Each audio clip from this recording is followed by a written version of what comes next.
1983 সালের আগ্রা থেকে 17 কিলোমিটার দূরে একটা ছোট্ট গ্রাম বারগাঁওতে টোরান সিং নামের একটা বাচ্চার জন্ম হয়। পরিবারের সবাই তাকে ভালোবেসে টিটু বলে ডাকত। মাত্র 2 বছর বয়সেই টিটু স্পষ্ট কথা বলা শুরু করে। সাধারণত বাচ্চারা কথা বলা শিখে গেলে তার মা বাবা বেশ খুশি হয়, তবে টিটুর ক্ষেত্রে তার কথা বলাটা তার বাবা মার কাছে খুশির চাইতে বেশি চিন্তার কারণ হয়ে দাঁড়ায়। টিটু 2 বছর বয়সেই এমন কিছু বলতে শুরু করে যেটা শুনে তার পরিবারের লোকেরা চমকে ওঠে। টিটু বলে, আমার বাবাকে বলো সে যেন আমার বউ আর বাচ্চাদের খেয়াল রাখে।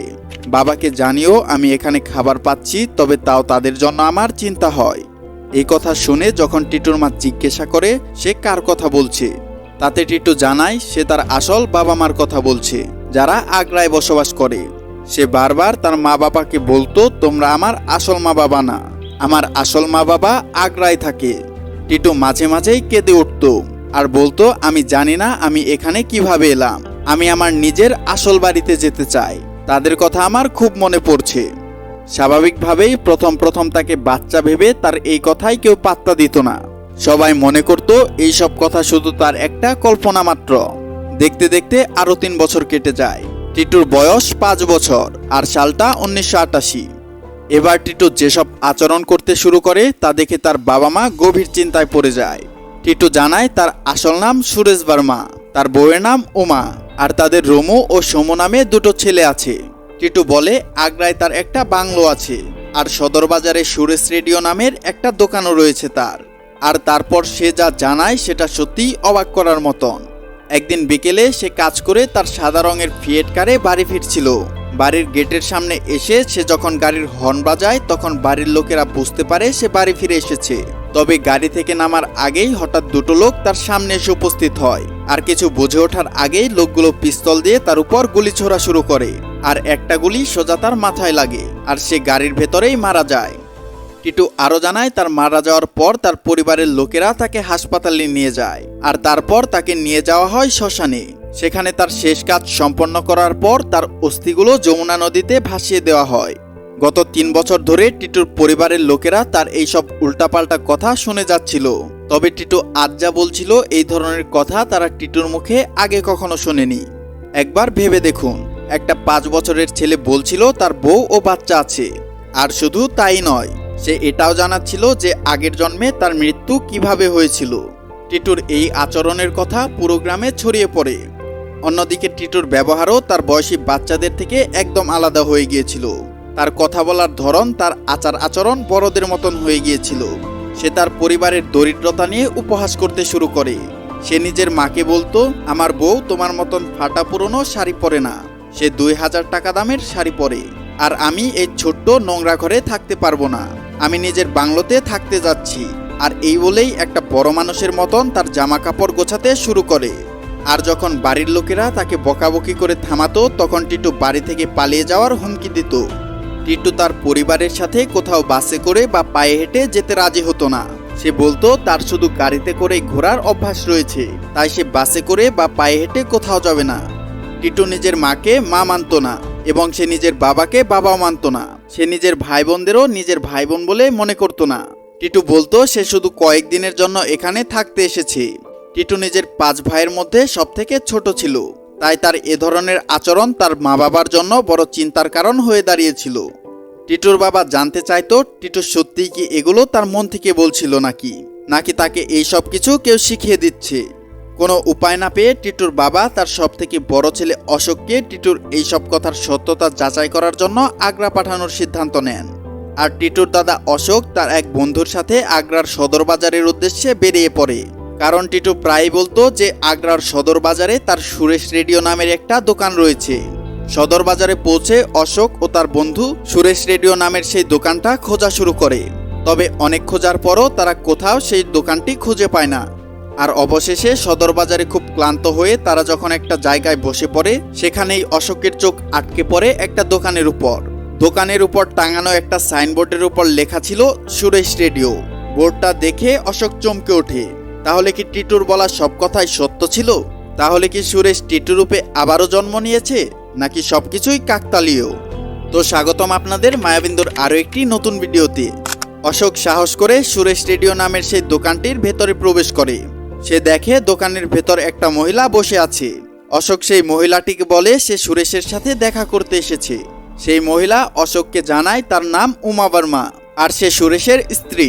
তারপর উমা অশোককে যা জানায় তা শুনে অশোক হতবাক হয়ে যায়। উমা বলে সুরেশ একজন বিজনেসম্যান ছিল আর সুরেশ রেডিও নামের এই দোকানটা সুরেশ নিজেই চালাতো। আগ্রাতে সুরেশের একটা বাংলো আছে যেখানে উমা আর সুরেশ তাদের দুটো বাচ্চা আর তার মা বাবার সাথে বসবাস করত। 28শে আগস্ট 1983 সালের বিকেলে সুরেশ নিজের ফিয়েট কার করে বাড়ি ফিরছিল আর ঠিক বাড়ির সামনেই দুটো লোক লুকিয়ে তার জন্য অপেক্ষা করছিল। সুরেশ বাড়ির সামনে এসে হর্ন বাজায় আর ঠিক তখনই লুকিয়ে থাকা লোকগুলো বেরিয়ে আসে এবং তার উপর গুলি চালাতে শুরু করে। গুলির আওয়াজে বাড়ির লোকেরা বাইরে চলে আসে, তবে ততক্ষণে সুরেশ নিজের প্রাণ হারিয়েছিল। গুলি সুরেশের মাথায় লেগেছিল। দুজন অজানা লোক সুরেশকে হত্যা করে সেখান থেকে পালিয়ে যায়। যেহেতু ঘটনাটা বিকেল বেলায় ঘটেছিল তাই সুরেশের হত্যাকারীদের কেউ দেখতে পায়নি আর সেই কারণেই কোনো সাক্ষীও খুঁজে পাওয়া যায়নি। আর পুলিশ কোনো অপরাধী না ধরেই এই কেসটা বন্ধ করে দেয়। সুরেশ নিজের বয়স্ক মা বাবা তার বউ বাচ্চাকে পেছনে ফেলেই পৃথিবী থেকে চলে গিয়েছিল। এবার ঘর সামলানোর দায়িত্বটা সুরেশের বউয়ের উপর এসে পড়ে আর সেই কারণেই এখন সুরেশের জায়গায় উমা এই দোকানটা সামলাচ্ছিল। নিজের সব কথা শেষ করে উমা অশোককে তার পরিচয় জিজ্ঞেস করে।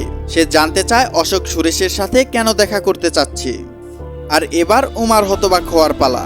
অশোক জানায় সে আগ্রা থেকে 17 কিলোমিটার দূরে পারগাঁও থেকে এসেছে আর তারপর সে টিটুর পুরো ঘটনাটি উমাকে খুলে বলে। স্বাভাবিকভাবেই এইসব কথা কারো পক্ষেই বিশ্বাস করা সম্ভব ছিল না, তাই উমাও এইসব কথা বিশ্বাস করতে রাজি ছিল না। উমা বলে টিটু এইসব নিশ্চয়ই কোনো খবরের কাগজ দেখে পড়েছে হয়তো, কারণ সেই সময় সুরেশ হত্যার ঘটনাটা প্রতিটা খবরের কাগজের হেডলাইন ছিল। তবে অশোক জানায় টিটু এইসব কথা সেই সব বয়স থেকে বলে আসছে যেসব বয়সে বাচ্চারা ঠিকমতো কথাও বলতে জানে না। উমা একটা বিভ্রান্তিকর পরিস্থিতির মধ্যে পড়ে যায়। একদিকে স্বামীর ফিরে আসার খবর শুনে সবকিছু বিশ্বাস করতে চাইছিল, অন্যদিকে তার মনে নানান প্রশ্ন উকি দিচ্ছিল। উমা পুরো ঘটনাটি নিজের শ্বশুর শাশুড়িকে জানায় আর ঠিক উমার মতো তারাও চমকে ওঠে। আর আরেকদিকে তাদের মনেও নিজের ছেলেকে ফিরে পাওয়ার আশা জেগে ওঠে। তাদের বিভ্রান্তি দূর করার জন্য অশোক তাদের নিজের গ্রাম বারগাঁওতে যেতে বলে। অশোক বলে কাউকে কিছু না জানিয়ে যদি আমরা টিটুর সামনে গিয়ে দাঁড়াই তাহলেই বোঝা যাবে সে আপনাদের চিনতে পারে কিনা। আর তাছাড়া আপনারাও টিটুকে প্রশ্ন করে নিজেদের সব বিভ্রান্তি দূর করতে পারবেন।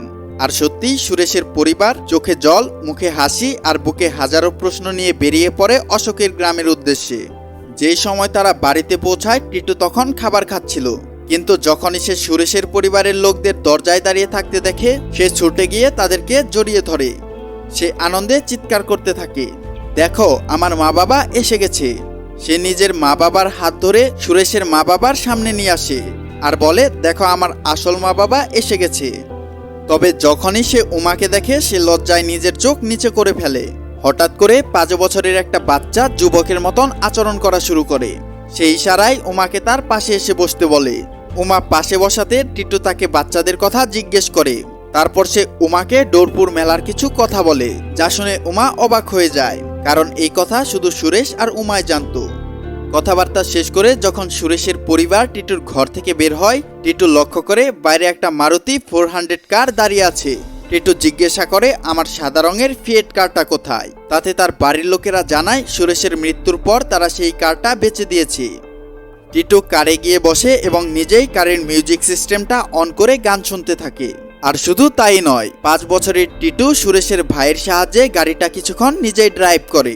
সবথেকে আশ্চর্যকর বিষয় হলো টিটু এর আগে কোনোদিন কার চালানো তো দূরের কথা, সে কোনো কার চোখেও দেখেনি। তবে টিটুকে দেখে মনে হচ্ছিল যে এইসব যেন তার জন্য কোনো নতুন ব্যাপার না। এতক্ষণ টিটুর ধারণা ছিল সে সুরেশের পরিবারের সাথে আগ্রায় যাচ্ছে। তবে যখন সে জানতে পারে তাকে আগ্রায় নিয়ে যাওয়া হচ্ছে না, সে রীতিমতো রেগে যায়। সে নিজের মা বাবার গায়ে হাত তুলে দেয় আর ছুটে গিয়ে সুরেশের বাবা মাকে জড়িয়ে ধরে, কারণ টিটুর জন্য উনি ছিল তার আসল বাবা মা। সেসব দেখে সুরেশের বাবা তাকে ঠান্ডা মাথায় বোঝায় এবং টিটুকে কথা দেয় খুব শীঘ্রই তারা আবারও ফিরে আসবে। আর তারপরই সিদ্ধান্ত নেওয়া হয় টিটুকে একদিন আগ্রায় নিয়ে যাওয়া হবে, যাতে এটা বোঝা যায় টিটু নিজের আগের জন্মের জীবনটা কতটুকু মনে রেখেছে। টিটু তার আগের জন্মের বাবা মাকে চিনে ফেলেছিল, এমনকি সে তার বউয়ের সাথে হওয়া তাদের গোপন কথাও সবার সামনে তুলে ধরেছিল। তাতে এটা পরিষ্কার হয়ে গিয়েছিল টিটু এইসব কথা কারো থেকে শুনে বা কোথাও পড়ে বলছিল না। ওদিকে টিটুর বাবা মার চিন্তাও আরো বেশি বেড়ে গিয়েছিল। একটা বাবা মার জন্য এর চেয়ে খারাপ আর কি হতে পারে যে তাদের সন্তান অন্য কাউকে তাদের বাবা মা হিসেবে মেনে নিয়েছিল। এবার টিটুকে আগ্রায় আনা হয়, কিন্তু আগ্রায় আনার আগে তাকে পরীক্ষা করার জন্য কিছু পরিকল্পনা করা হয়েছিল। টিটুকে সদর বাজারে তার দোকান দেখতে নিয়ে যাওয়ার সময় সুরেশের ভাই টিটুকে ভ্রান্ত করার জন্য গাড়িটি দোকানের সামনে না দাঁড় করিয়ে দ্রুত বেগে দোকানের সামনে দিয়ে চলে যায়, শুধু এইটা যাচাই করার জন্য টিটু কি দোকানটা ঠিকমতো চিনতে পারে কিনা। কিন্তু দোকান থেকে কিছুটা এগোতেই টিটু চেঁচিয়ে ওঠে। সে বলে, দাঁড়াও, তুমি গাড়ি নিয়ে কোথায় চলে যাচ্ছ? আমার দোকানটা তো পেছনে রয়ে গেল। টিটু গাড়ির ভেতরে বসেই সেই বাগান, সেই গলি, সেই দোকানটা চিনে ফেলেছিল।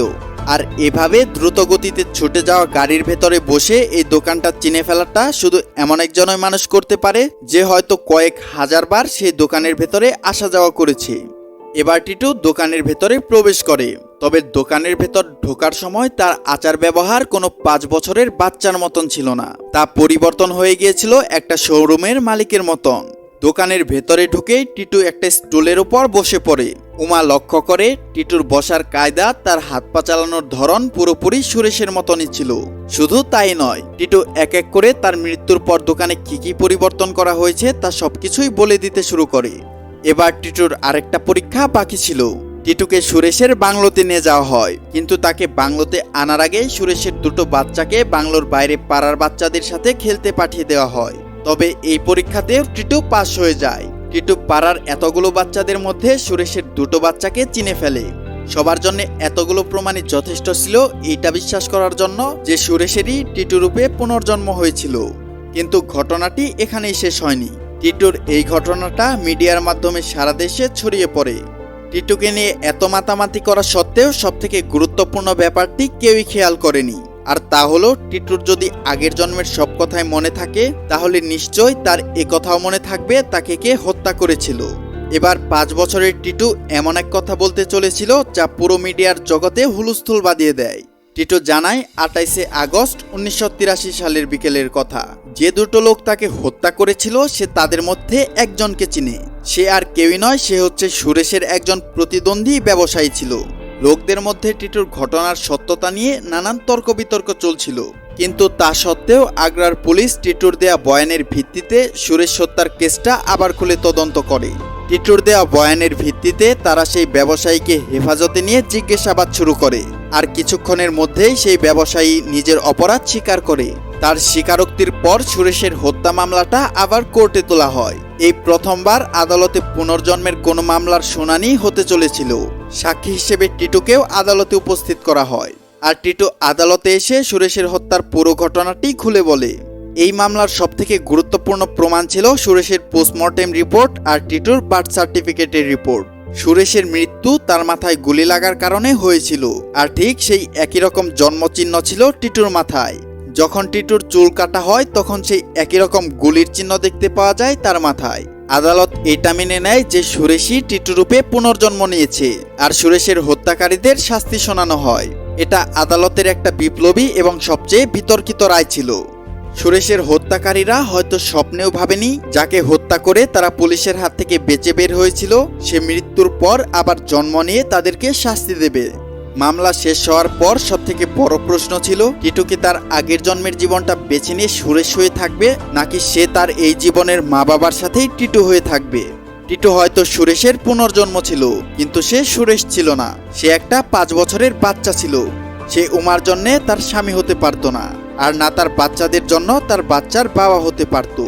সুরেশের মা বাবারাও জানতো যে নিজের ছেলের ভালোবাসায় তারা যদি নিজের ছেলেকে নিজের কাছে টেনে আনে তাহলে টিটুর আসল বাবা মাকে তাদের সন্তান হারাতে হবে, আর তারা সেটা কখনোই চাইতো না, কারণ তিনি ছেলে হারানোর কষ্টটা খুব ভালো করেই জানে।